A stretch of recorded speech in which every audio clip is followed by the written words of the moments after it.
A day after the deluge, and areas along the coastline which took the impact of the tsunami are an underwater junkyard.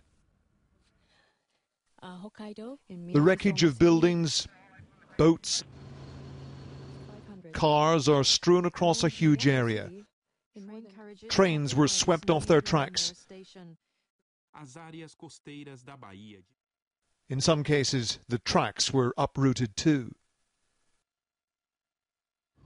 Oil refineries, which were set ablaze by the earthquake, continue to burn. A 1,300-mile stretch of northeast Japan was swamped, and amongst all this mangled metal, there are many bodies.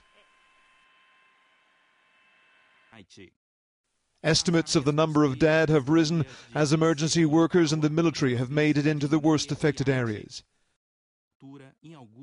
Many thousands of people are said to be unaccounted for, including more than half of the population of the town of Minamisin-Riku, which is thought to have been obliterated. You cannot see any building which the city office used to stand.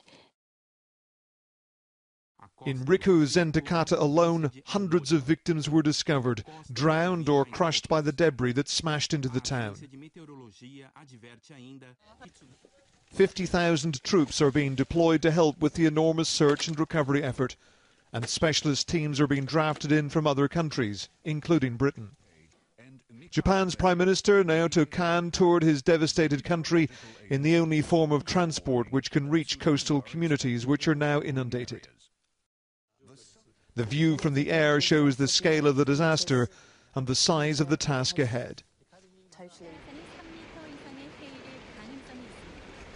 More pictures have emerged of the terrifying moments after the immensely powerful 8.9 earthquake off the coast triggered the series of tsunamis. This is Kamaishi. Coastal defences were easily breached by the giant waves, and once ashore, nothing could stop its steady, deadly progress.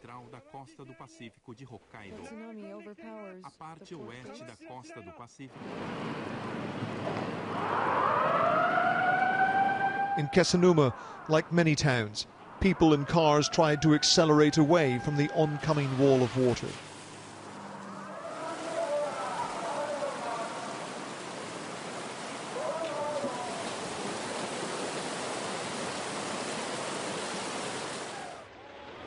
Here, a bus just managed to avoid being hit.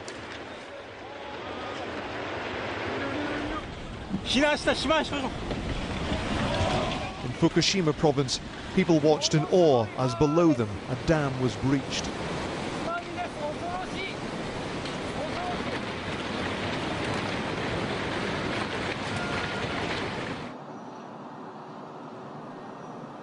In Tokyo, buildings were rocked and people inside were shaken, but they're built to withstand the powerful earthquakes which afflict the country. This time the appalling damage was the result not of the quake bringing down buildings, but because of the shock waves that the seismic activity unleashed at sea. The country remains in a state of shock, whether they witnessed it for themselves or just watched the terror unfold on television. Ian Woods, Sky News, Northern Japan.